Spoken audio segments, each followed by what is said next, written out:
Hi guys, आज हम लोग इंटरनेशनल कोर्ट ऑफ जस्टिस के बारे में पढ़ेंगे।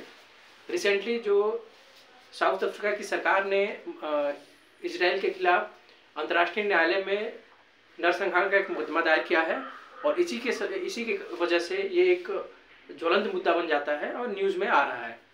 रिसेंटली जो अंतर्राष्ट्रीय न्यायालय ने इसके बारे में एक इंटरिम जजमेंट भी दिया है और इस जजमेंट में कहा है कि इजरायली सरकार को नरसंहार को अवॉइड करना है, मतलब कोई भी ऐसा एक्शन नहीं लेना है जिससे प्रतीत हो कि नरसंहार हो रहा है।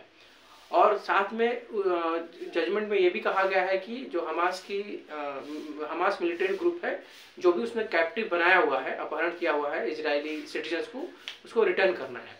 तो ये दो इम्पोर्टेंट एस्पेक्ट हैं। साथ में इस जजमेंट में कहीं नहीं कहा गया है कि इजराइल को युद्ध को रोकना है। तो ये 2-4 इम्पोर्टेंट फैक्ट्स हैं जजमेंट के रिगार्डिंग। इसी के संबंध में हम आज इंटरनेशनल कोर्ट ऑफ जस्टिस के बारे में पढ़ेंगे। ये इसके हिस्टोरिकल एस्पेक्ट को पढ़ेंगे, इसके ऑब्जेक्टिव को पढ़ेंगे, स्ट्रक्चर को पढ़ेंगे और इससे जो भारत से संबंध है, जैसे भारत के कौन से जजेस इसमें अपॉइंटेड हुए और इम्पोर्टेंट केसेस को भी हम जानने की कोशिश करेंगे। सबसे पहले अगर हम आईसीजे की बात करें, इंटरनेशनल कोर्ट ऑफ जस्टिस, इसकी स्थापना 1945 में की गई थी और ये केम इनटू ऑपरेशन इन 1947। ये 1946 से काम करना इसने स्टार्ट कर दिया। ये एक संयुक्त राष्ट्र संघ का अभिन्न अंग है। जो संयुक्त राष्ट्र संघ के 6 इम्पोर्टेंट ऑर्गन्स हैं, अभिन्न अंग है, और उसमें से ये एक है। इसका जो हेडक्वार्टर है हेग इन नीदरलैंड में स्थापित है। और सबसे इम्पोर्टेंट इंफॉर्मेशन ये भी है कि ये एक ओनली अंग है यूनाइटेड नेशन का जो कि न्यूयॉर्क में स्थित नहीं है। इसका हेडक्वार्टर न्यूयॉर्क से बाहर है। अगर हम इसके ऑब्जेक्टिव की बात करें तो इसके 2 प्राइम इम्पोर्टेंट ऑब्जेक्टिव्स हैं। पहला जो ऑब्जेक्टिव है, जो अलग अलग देशों के बीच समन्वय में बैठाना, मतलब इन केस ऑफ कन्फ्लिक्ट, अगर कोई कन्फ्लिक्ट हो उसको रिजॉल्व करवाना, कोई भी डिस्प्यूट हो टेरिटोरियल और किसी भी तरह का, तो इसको रिजॉल्व करवाना।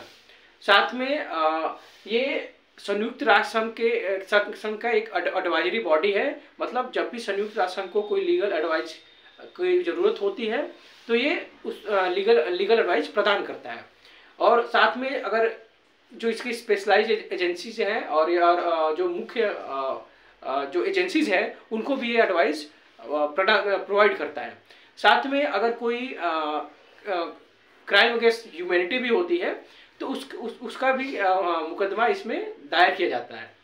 अगर हम संयुक्त राष्ट्र संघ की मेंबर की बात करें इंटरनेशनल कोर्ट ऑफ जस्टिस के, तो जो भी कंट्रीज यूनाइटेड नेशन के मेंबर हैं वो बाय डिफ़ॉल्ट इसके मेंबर हो जाते हैं। इस समय संयुक्त राष्ट्र संघ में 193 मेंबर्स हैं।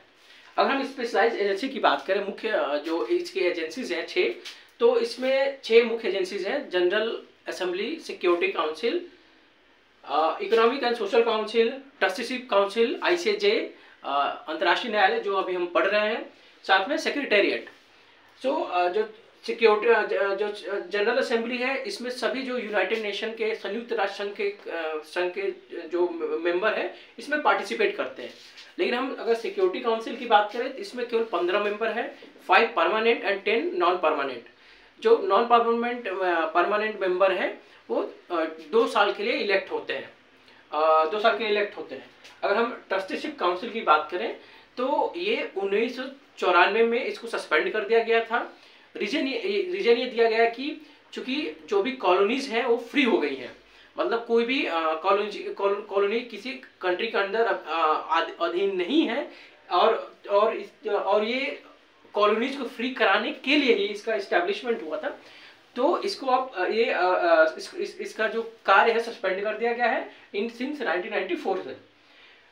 सेक्रेटेरिएट जो है, सारा जो संयुक्त राष्ट्र संघ का जो कार्य होता है उसको देख रेख करता है।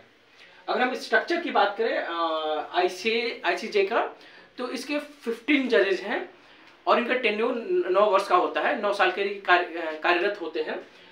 जो इनका जो इलेक्शन होता है जनरल असेंबली और सिक्योरिटी काउंसिल के द्वारा किया जाता है। और इसके जो 1/3 सदस्य हैं हर 3 साल में चेंज इलेक्ट किए जाते हैं, और जो जजेज हैं उनका री इलेक्शन भी हो सकता है। जैसे हम दलवीर सिंह भंडारी के केस में देख सकते हैं, उनका री इलेक्शन हुआ था 2017 में, और उन्होंने यूनाइटेड किंगडम के कैंडिडेट को हराया था। अगर हम ऑफिशियल लैंग्वेज की बात करें तो इसकी 2 ऑफिशियल लैंग्वेज है, इंग्लिश और फ्रेंच, और ये चूंकि ये संयुक्त राष्ट्र संघ की भी ऑफिशियल लैंग्वेज है। अगर हम बात करें इंडियन जजेज in international court of justice, तो सबसे पहले जो डॉक्टर नगेंद्र सिंह जो थे वो इंटरनेशनल कोर्ट ऑफ जस्टिस में अपॉइंट हुए थे। उसके बाद जो लेटेस्ट है जो दलवीर सिंह भंडारी, जो उनका अपॉइंटमेंट 2017 में किया गया था। एक इम्पोर्टेंट हम केस की बात करें कि कुलभूषण जाधव केस, क्योंकि रिसेंटली ये केस भी काफ़ी न्यूज में रहा था। कुलभूषण जाधव जो एक इंडियन नेशनल थे और एन एक्स नेवी पर्सनल, वो एक बिजनेस ऑपरेट कर रहे थे इन ईरान। वहाँ से उनको इलीगल तौर पे पाकिस्तानी एजेंसीज के द्वारा एब्डक्ट कर लिया गया, अपहरण कर लिया गया, और उनको फांसी की सजा दी गई थी। इसके खिलाफ भारत सरकार ने इंटरनेशनल कोर्ट ऑफ जस्टिस में एक मुकदमा दायर किया था, एक केस फाइल किया था, क्योंकि इस केस में ये आरोप ये कहा गया था भारत सरकार के द्वारा कि इसमें जो भी वियना कन्वेंशन है उसका उल्लंघन किया गया है। इंटरनेशनल कोर्ट ऑफ जस्टिस ने जो पाकिस्तानी सरकार के हैंगिंग की जो सजा थी, फांसी की सजा थी, उसको सस्पेंड किया और उनसे कहा कि आप एक करेक्टिव मेजर्स लें ताकि जो इंडिया के कंसर्न है उसको सॉर्ट आउट किया जाए। उसके बाद पाकिस्तानी सरकार ने एक ऑर्डिनेंस पास किया था to file a review petition, लेकिन भारत सरकार ने कहा कि जो भी ऑर्डिनेंस पास हुआ है उसमें बहुत सारे शॉर्टकमिंग्स है। ये जो मुद्दा है कुलभूषण जाधव का बिटवीन इंडिया एंड पाकिस्तान, ये अभी भी जारी है, और कुलभूषण जाधव जो है अभी भी पाकिस्तानी स्टेट के कस्टडी में इनका वहीं पे रखा गया है। तो ये जो थी इंटरनेशनल कोर्ट ऑफ जस्टिस के बारे में कुछ इंपॉर्टेंट इन्फॉर्मेशन थी। धन्यवाद।